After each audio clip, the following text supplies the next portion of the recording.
Okay guys, mabuhay, maligayang pagbabalik sa aking YouTube channel. It's 9:22 PM ng Friday. Of course, at ito nga, naglabas na ng statement si Nino Mulak a few minutes ago at sa via kanyang Facebook page. So ito nga ang kanyang sabi, "Our family has suffered so much because of the unspeakable and vile acts done to our son.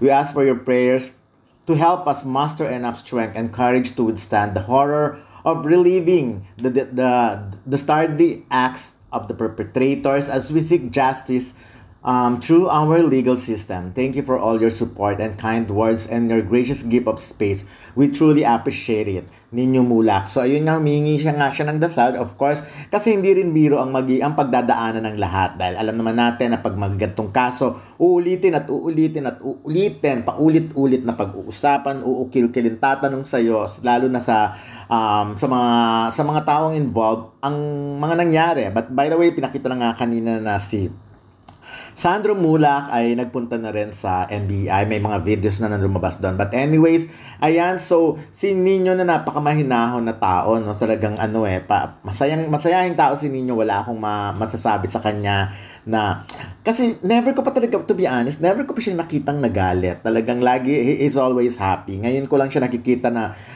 ganito ka seryoso. But of course, kung ang anak mo ang involved, syempre, gagawin mo ang lahat para matulungan ito. So, anyways, masakit din kasi of course, sa anak, sa isang ama na makita yung anak niya, di ba? Yung ganun, parang, before anything else nga, ang nga muna, di ba? Ang mga magulang ang mas unang nasasaktan. So, sa mga ganyang sitwasyon. So, anyways, ako, ang lagi kong ito talaga ang tamang venue, yung kumbaga, isampa na yung kaso, mag-file na ng formal complaint para at least, doon talaga mapag-usapan, doon mapatunayan kung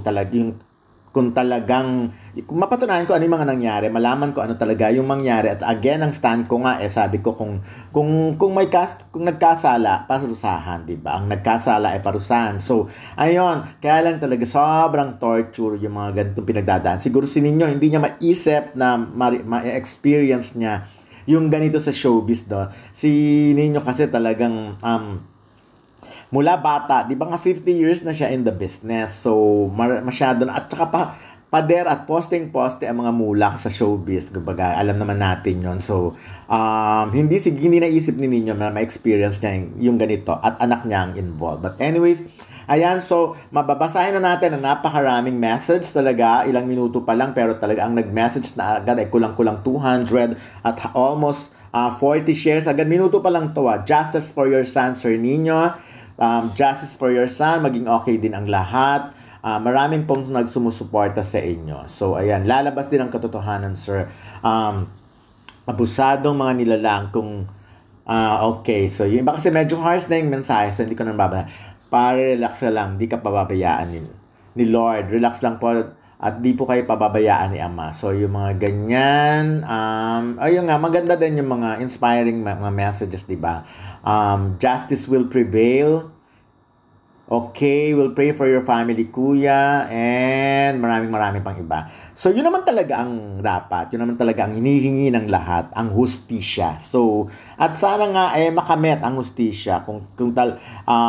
Kasi syempre, again, ulitin ko, kaya yung sinasabi ni Nino Mulak, yung we ask for your prayers to help us muster enough strength and courage to withstand the horror of leaving the dastardly acts of the perpetrators as we seek justice through our legal system. Uulitin pa ang mga nangyari sa korte ng